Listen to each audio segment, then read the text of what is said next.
Shalom. Dentro de alguns segundos, vamos estar iniciando a nossa 7ª aula teológica. Essas aulas têm sido muito interessantes, porque eu tenho percebido que as pessoas começaram a pensar.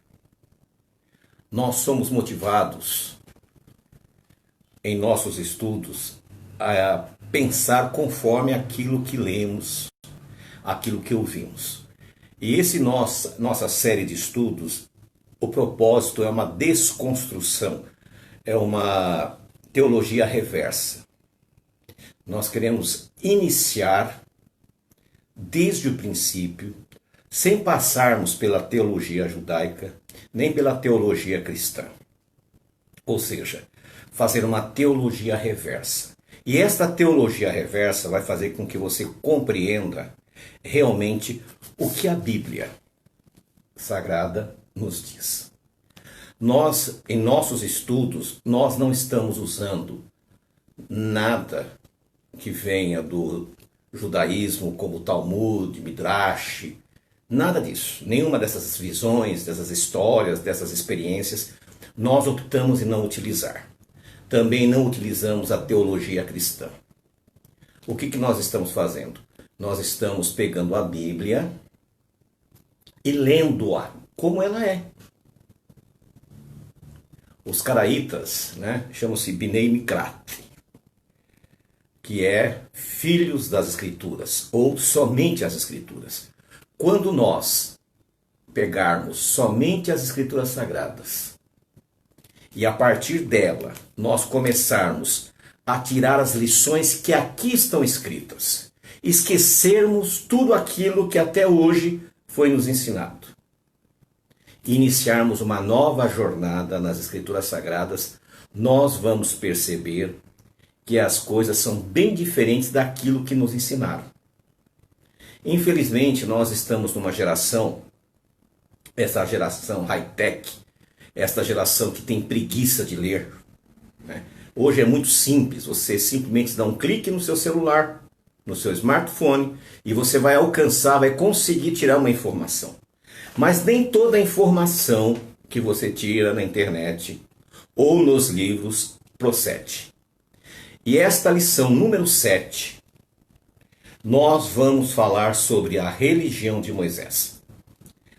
Os estudos anteriores, nós falamos desde o Éden, passamos pelos patriarcas e agora chegamos em Moisés. Talvez seja a história mais desconhecida da Bíblia. Aí você pode dizer, que é isso? Nas escolas bíblicas, nas escolas sabatinas, nos filmes, é o que mais se apresenta. Mas até hoje, eu não vi nenhum filme ou livro relatando como está escrito. Nós vamos fazer que você mentalmente faça uma viagem comigo. Vamos viajar a 3.500 anos. No maior império da Terra, o Egito. Não existia nação que conseguisse, naquele momento, naquele período, superar a grandiosidade do Egito. E o Egito tinha um rei. Este rei tinha um título chamado Faraó. Este faraó tinha uma filha. A Bíblia não dá detalhes sobre a vida dela, mas nós percebemos que ela não tinha filhos. Então nós vamos começar a olhar pelo lado da família de Faraó, para depois adentrarmos para a família daquele que viria a ser o libertador de Israel. Durante a leitura que nós vamos fazer, nós vamos perceber que os israelitas, eles estavam separados num local chamado Gozen, uma localidade chamada Gozen, que por sinal, segundo as escrituras, era um dos lugares mais indicados para a plantação. Foi José que escolheu aquele lugar. Eles não sabiam, mas eles eram mais fortes e mais poderosos do que os israelitas. E nós vamos ver isso na leitura, quando começarmos a ler o livro de Êxodo, que o faraó sabia disso. E a saga de Moisés começa aí, pelo poder e a grandiosidade de Israel e pela condição de eles não perceberem quem eles eram. Isso acontece com você e comigo. Muitas vezes nós, poxa vida, eu era muito maior do que aquilo e eu fui derrotado, eu acabei desistindo. Israel era muito maior que o Egito, muito mais poderoso. E todavia eles foram subjugados por um faraó impiedoso. Quando nós, na atualidade, estamos aliançados com Jeová, o Deus bendito, o que acontece? Nós podemos alcançar objetivos e propósitos que ninguém imagina. Mas infelizmente nós ficamos tão acabrunhados, nós ficamos tão recolhidos, achando que somos tão fracos, quando na verdade não somos. E nós vamos iniciar esta viagem abrindo nossas Bíblias no livro de Êxodo, no capítulo 1, Êxodo capítulo 1, versículo 20.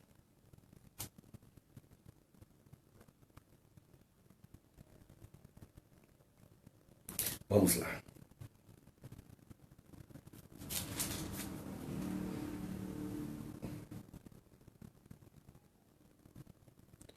O faraó, quando percebeu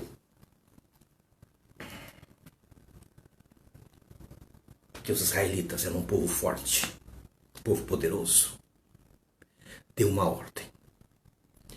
Todos os meninos devem morrer. As meninas não, mas os meninos sim. Por quê? Porque a linhagem do povo de Israel vinha pelos patriarcas, pelos homens. Ele matando os meninos, só ficariam as mulheres. As mulheres acabariam casando com os egípcios e o povo de Israel deixaria de existir. Esta foi a intenção. Mas qual o propósito por dentro disso? Nós sabemos que desde o Éden havia a promessa da vinda de um libertador. As pessoas não tinham a mínima ideia como seria esse libertador, mas sabia que viria e que seria um homem. Então Satã foi até Faraó e o induziu a matar todos os meninos. E o faraó foi às mulheres, às parteiras, e deu a ordem. E percebam o que está escrito. No versículo 18. Com o tempo, o rei do Egito chamou as parteiras e lhes perguntou: por que vocês deixaram vivos os meninos? Ele percebeu que a ordem não estava sendo obedecida. Percebam o que ela responde. As parteiras responderam a Faraó: as mulheres hebreias não são como as mulheres egípcias. Elas são cheias de vigor e dão à luz antes que as parteiras cheguem. As mulheres hebreias eram uma bênção. Eram fortes, eram saudáveis e não percebiam. De modo que Deus tratou bem as parteiras e o povo aumentava e se tornava muito forte. E visto que as parteiras temeram o verdadeiro Deus, mais tarde, ele, Deus, lhes concedeu que tivessem suas próprias famílias. Então nós percebemos que o faraó, sendo impulsionado por Satanás, tenta destruir os homens hebreus, as crianças que estavam nascendo. Inicialmente vai às parteiras. Depois ele percebe que não dá certo. Aí ele dá uma ordem que todos os meninos que nascessem deveriam ser jogados no Nilo. Mal sabia ele que o Nilo salvaria o libertador. Às vezes aquilo que parece para nós uma maldição, na verdade é a nossa libertação. Então nós temos que começar a observar esses detalhes. Aquilo que foi um local de morte para os hebreus se tornaria um lugar de vida para o libertador. Pois foi justamente ali que a mãe de Moisés colocou o seu filho. Mas foi caso pensado. Ela sabia com certeza absoluta que a princesa que não tinha filhos iria estar ali. E esta princesa, o que ela iria fazer? Ao ver aquele menino, ela adota aquela criança. A mãe de Moisés se apresenta. E ela a contrata. E ela paga para que a mãe de Moisés criasse o seu próprio filho. Percebam como é o Deus bendito. O maligno quer nos destruir. Todavia Deus intercede. E ainda faz com que as pessoas nos paguem pelo mal que tentaram intentar contra as nossas vidas. Esse é o Deus a qual nós cremos. Mas as pessoas não percebem esses detalhes. Às vezes elas vão perceber muito tempo depois. E continuando a leitura. No capítulo 2, no versículo 11. E quando Moisés já era adulto, ele foi até seus irmãos e viu os fardos que levavam. Viu também um egípcio espancando um dos seus irmãos hebreus. Então ele olhou para um dos lados e para o outro, e não vendo ninguém, matou o egípcio e o escondeu na areia. Preste atenção. Moisés foi até seus irmãos. Então ele tinha consciência, ele sabia que ele era um hebreu, ele sabia quem era sua família. E quando ele matou aquele capataz, aquele homem que agredia um dos seus irmãos, um hebreu, foi consciente. Ele olha para o lado, olha para o outro, olha para cá, para lá, não tem ninguém, ele executou.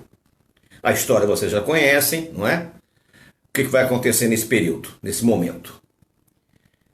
O faraó ficou sabendo e manda matar Moisés.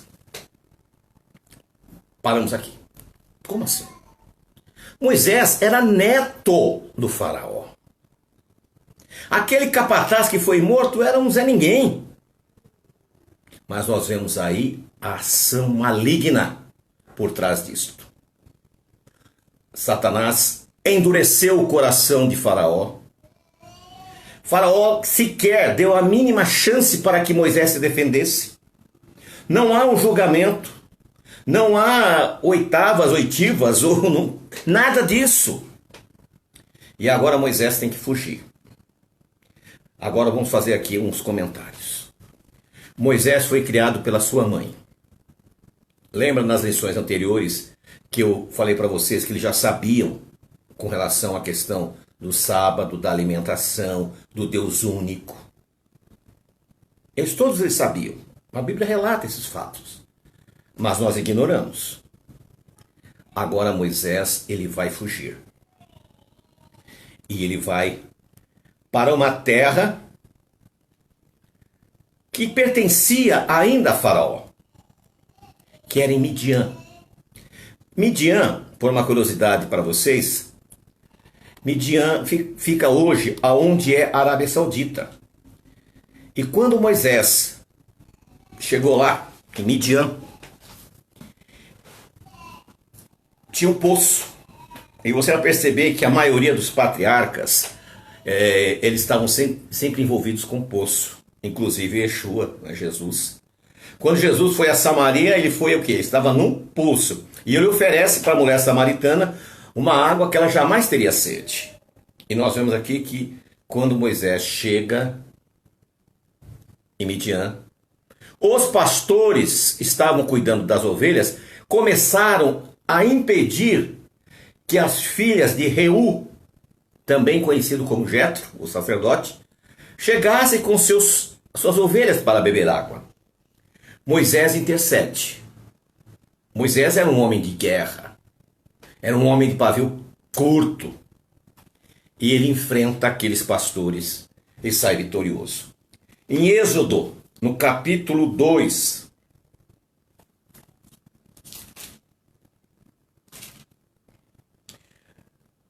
no versículo 19, preste bem atenção nessa leitura, Êxodo 2,19.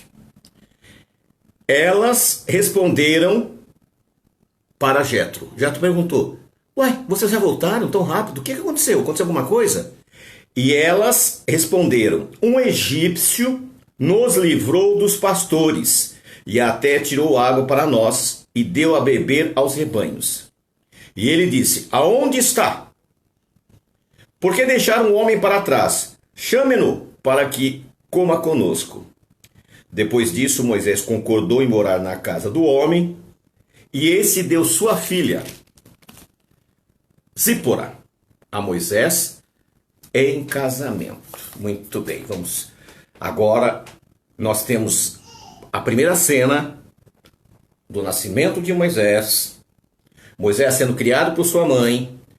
Moisés é levado para a filha de Faraó como filho. Moisés mata um egípcio. Moisés foge, vai a Midian. E quando ele chega em Midian, quando as pessoas olharam para Moisés, elas viram o quê? Um egípcio. Ele se vestia como egípcio, rapava a cabeça como egípcio, não tinha barba como os egípcios e agia como egípcio. Complicado. Como Deus iria pegar aquele egípcio, assassino, homicida, fujão, e transformar ele num libertador? Você já parou para pensar? Moisés está no melhor da sua vida. Todavia ele perdeu tudo. Lá no Egito, ele era um príncipe, ele estava no palácio. O trono poderia ser dele, do maior império da terra. E agora ele está perdido, ele não sabe o que fazer, ele não sabe para onde ir. E ele chega em Midian como egípcio. E agora Deus vai tratar dele. E Deus vai fazer uma coisa com ele. Vai fazer com que ele cuide de ovelhas. A melhor forma de acalmar uma pessoa é dar ovelha para ele cuidar. E ele vai passar 40 anos da vida cuidando daquelas ovelhas. Ele não tinha mais perspectiva nenhuma. Ele estava ali. Era a única realidade que ele tinha. Ele estava longe da família dos hebreus. Estava longe da família dos egípcios. Estava longe das riquezas do Egito.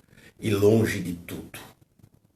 E ali ele começa a ser moldado, lapidado, para ser um grande libertador e legislador. E nós vemos que um certo dia, né? Ele está no deserto ali, cuidando das ovelhas, um lugar árido, e de repente ele vê uma árvore pegando fogo. Era muito comum acontecer aquilo, porque as plantas ficavam muito secas, né? O sal causticante, e elas pegavam fogo. Isso a gente vê até hoje, né? Em época de seca é comum o mato pegar fogo, e é natural. Até aí tudo bem. Mas o que Moisés estranhou foram duas coisas. A primeira coisa, aquela planta não se extinguia.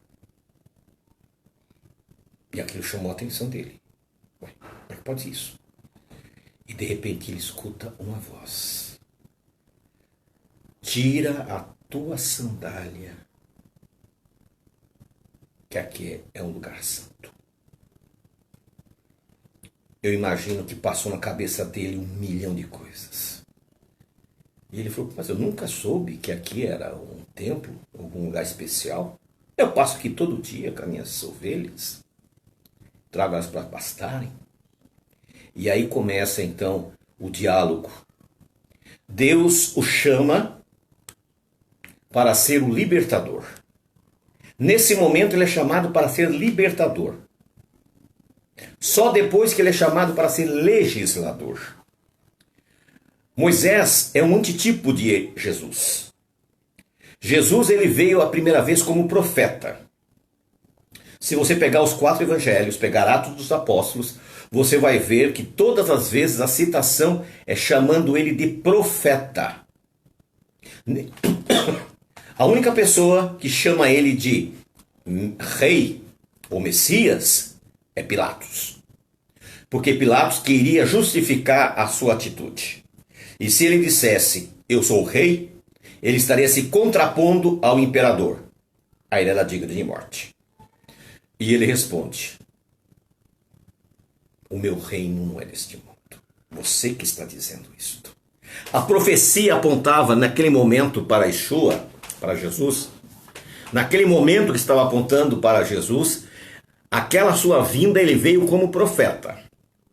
E você procure estudar. Pega a sua Bíblia, lê os evangelhos, lê Atos dos Apóstolos e você vai ver que toda a citação, no caso da vida de Jesus, é como profeta. Os antimissionários, eles tentam ludibriar as pessoas dizendo, olha, esse aí ele é um falso Messias porque ele não veio como Ben David. Ele não cumpriu as profecias que o leão vai pastar com a ovelha, que uma criança vai colocar a mão num buraco, vai ter uma cobra e não vai picar, tá vendo? Ele não cumpriu essas profecias, então ele é falso. Falsos são eles, porque não entenderam a profecia. Da mesma forma que Moisés teve 2 missões. A primeira missão libertadora, a segunda missão legislador. E Yeshua veio a primeira vez como profeta, e nós vamos ler na sequência. E na continuidade, Jesus virá como rei. Mas continuando. Agora ele é chamado. E ele chega para Deus, mas Senhor, não dá, não tem condições. Eu nem sei falar. Ele tornou-se tão pacato. E a Bíblia vai dizer que não houve um homem tão manso como Moisés. Houve sim, Yeshua, Jesus. E ele se tornou tão manso, eu não sei nem falar. Tipicamente os profetas usavam essa situação. Nós vemos que Isaías diz, Senhor, eu não posso ser profeta, porque eu sou um homem de boca suja. Não tem problema nenhum não. Veio um anjo e colocou uma brasa na língua dele. Agora a sua língua, agora você é boca limpa. Jeremias, Senhor, eu não posso porque eu sou muito criança. Não diga que você é criança. Baruque, escreve aí o que ele vai falar.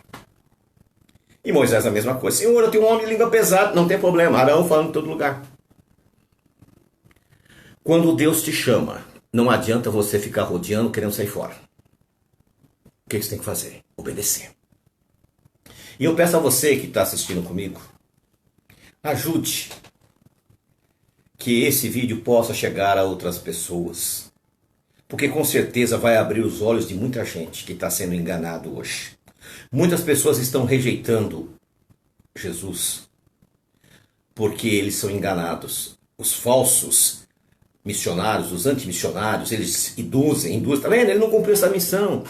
E inventam nomes falsos para ele, tanto para o Messias como para Deus. E tudo isso faz com que essas pessoas fiquem confusas. Por isso, compartilhe esse vídeo o máximo que você puder, porque você vai estar salvando almas. Nenhum Roche tem dado esse tipo de estudo para vocês. Tem aberto a sua mente como nós estamos fazendo. O nosso propósito é que você siga em frente com a sua mente aberta. E nós vamos continuando ver o que acontece agora. Aí Moisés vai chegar para O Senhor diz, tudo bem, só me convenceu, né? Só que tem um detalhe, um probleminha. Quem eu digo que o Senhor é? Aí você pergunta, como assim? Como eu me apresento lá para o povo de Israel? Vocês se lembram que existia 10, aconteceram 10 pragas. Cada praga representava uma deidade que seria destruída do Egito. Nós vamos entrar nesse detalhe, senão essa aula vai ultrapassar meia-noite. Os egípcios conheciam as suas divindades por nome. E aí Moisés pergunta, como é que eu vou dizer a eles quem eu sou? O que eu falo? O que eu digo para eles? Aí o Senhor disse, o meu único nome é Jeová. Vá e diga, Jeová me mandou trazer. E esse é o meu nome para sempre. Esse para sempre é muito importante, irmãos. Porque no decorrer dos anos, dos séculos, as pessoas começaram a abandonar o nome do Eterno. E começou, aos poucos foram sendo tirados o nome do Eterno. E nós vamos ver, no decorrer deste estudo, que as pessoas começaram então a não entender mais nada. Nas Bíblias está escrito Deus, Senhor, Yahvé, Javé. Aí eu pergunto para vocês, que Deus é esse que tem tantos nomes e eu não entendo, não conheço? Aí eu convido você a abrir a sua Bíblia.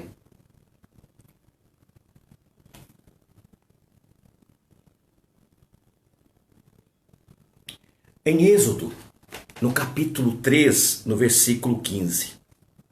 Preste bem atenção. Então, Deus, Elohim, disse mais uma vez a Moisés, isto é o que você deve dizer aos israelitas. Jeová, o Deus dos teus antepassados, o Deus de Abraão, o Deus de Isaque, o Deus de Jacó me enviou a vocês. Esse é o meu nome para sempre. E é assim que serei lembrado de geração em geração. Este nome, ele é eterno. Aí você diz, mas ninguém sabe a pronúncia. Não é verdade. Até o século II, os judeus pronunciavam o nome, até que o Império Romano proibiu. A última notícia que nós temos, a última história que nós temos, inclusive, se não me fale, acho que não está nesse número 1, está no número 2, você vai ver que tem um rabino que está pregando em nome de Jeová. E esse rabino, o que fazem com ele? Enrolam algodão no seu corpo, jogam água, pegam o livro da Torá, enrolam nele e tacam fogo nele, para que ele vá queimando aos poucos, porque ele havia desobedecido a ordem do Império Romano de se pronunciar Jeová. E desde então os judeus substituíram por Adonai, por Hashem, né? Ou Yod-Heh-Vav-Heh. Mas o Eterno deu uma ordem. Este será o meu nome para sempre. O rabino Nehemiah Gordon, ele é reitor da Universidade Hebraica de Jerusalém, um dos tradutores dos manuscritos do Mar Morto, especialista em paleo-hebraico. Ele descobriu mais de 1000 manuscritos com sinais maçoretas, 16 cartas entre rabinos com códigos trazendo o nome do Criador. Você pode achar isso na internet, Nehemiah Gordon e o nome de Deus. E ali ele conseguiu descobrir que é Jeová. Isso faz parte de um outro estudo que nós vamos dar.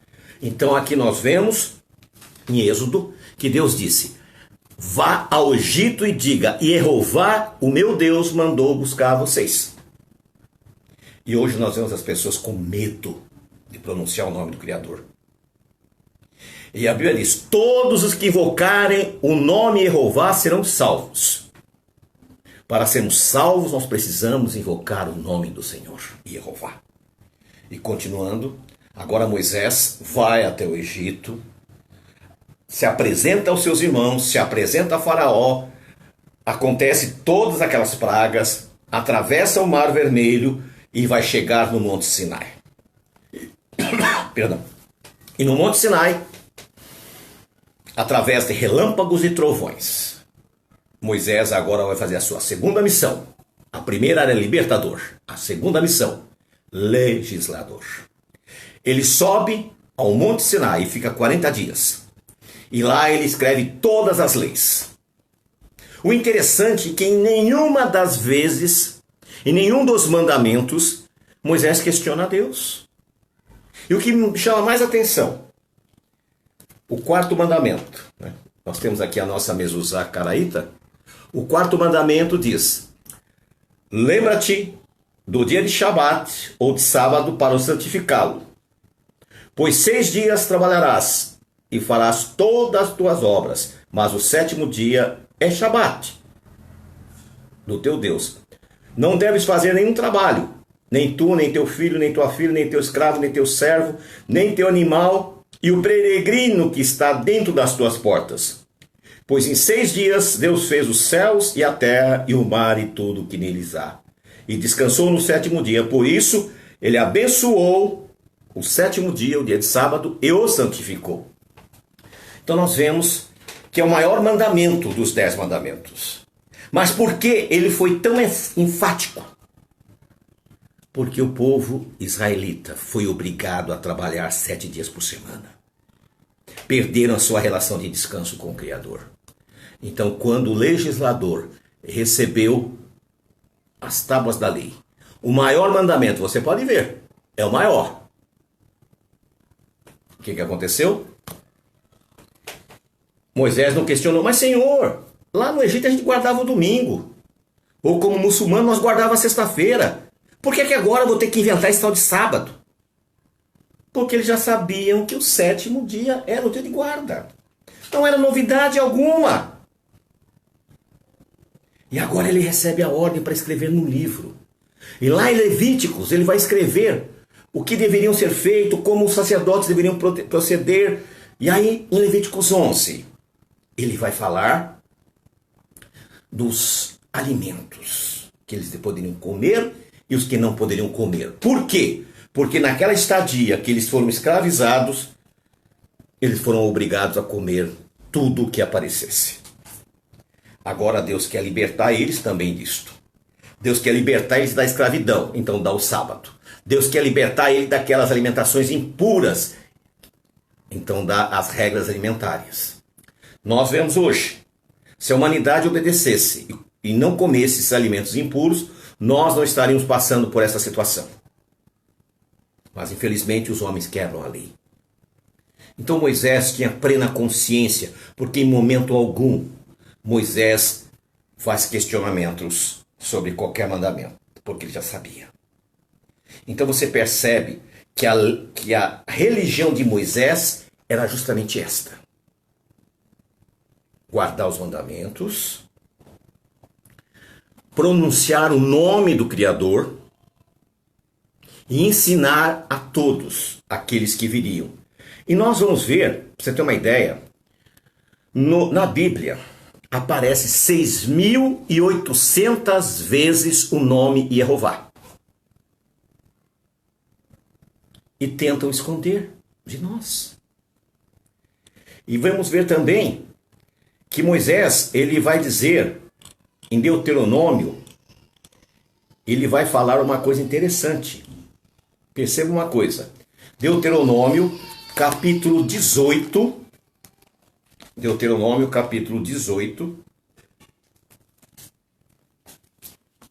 Versículo 15. Decora aí.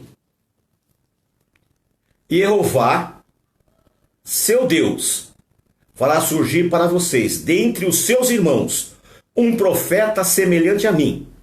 Vocês devem escutá-lo. Moisés profetizou que viria um profeta semelhante a ele. A Bíblia diz que Moisés foi o homem mais manso da terra. Isaías 53 fala que Yeshua era uma ovelha que foi levado ao matadouro e não abriu a sua boca. Era manso. Percebe a relação? Moisés teve duas missões, libertar e legislar.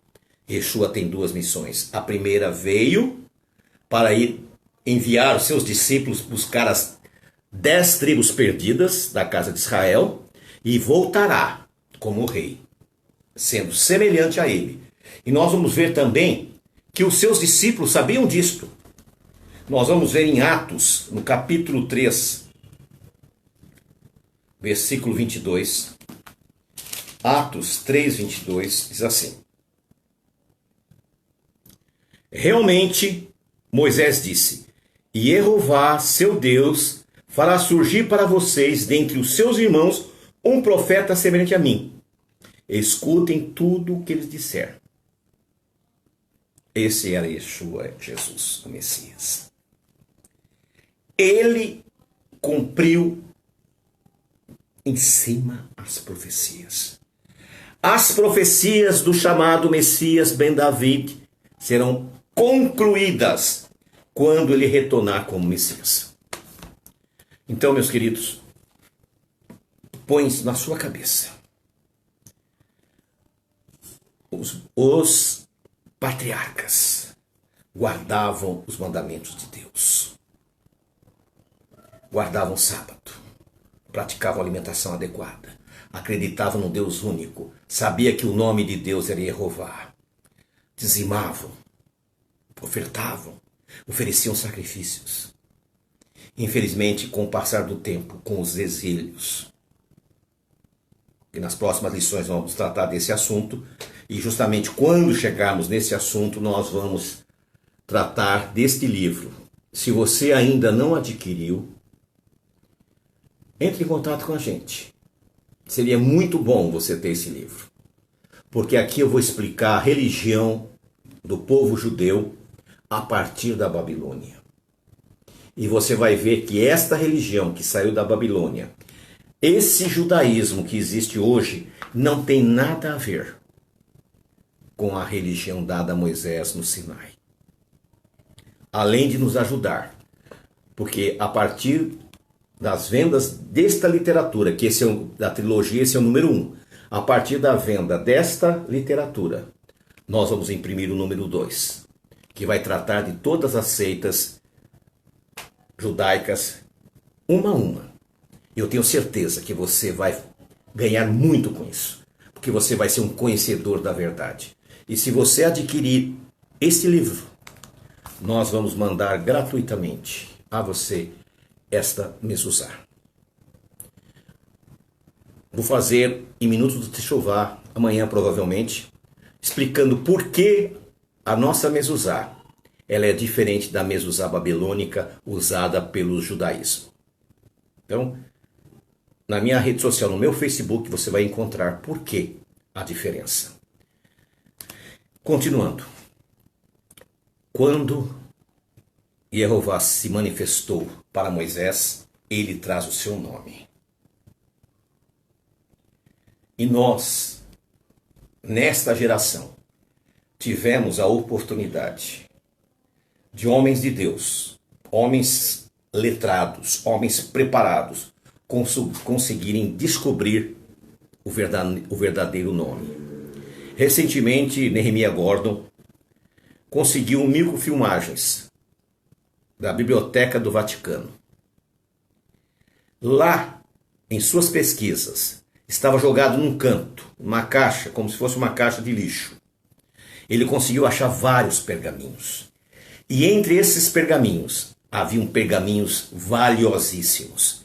Eram textos dos evangelhos em hebraico. E ali está escrito Jeová. Então, irmãos, Deus está se revelando a nós com o seu nome. O Egito é o mundo. E nós temos que ser libertos desta escravidão. E hoje é uma escravidão mental. Nós somos escravos mentalmente. As pessoas estão sendo enganadas, estão sendo iludidas. Você está passando por um acontecimento profético e você não percebeu ainda. Esta pandemia é um cumprimento profético. E você não percebeu que isso é só o princípio das dores. Por isso eu convido você a fazer uma aliança com o Senhor. É tempo de você se aliançar com o Criador. Yeshua ensinou, Jesus ensinou como faz isso. Entra no teu quarto, fecha a tua porta, pede em silêncio e Jeová te responde. Que Deus te abençoe, te dê um bom restante de noite. Obrigado àqueles que estão comigo. Não esqueçam de compartilhar. Em nosso site tem o podcast. Daqui a pouquinho a Evelyn vai fazer o podcast dessa mensagem. Envie para os seus amigos. Aqueles que quiserem entrar em contato com a gente, estamos aqui à disposição. Que o Senhor te abençoe e te guarde. Que o Senhor faça resplandecer o seu rosto sobre ti e tenha misericórdia de ti. Que o Senhor sobre ti levante o seu rosto e te dê shalom.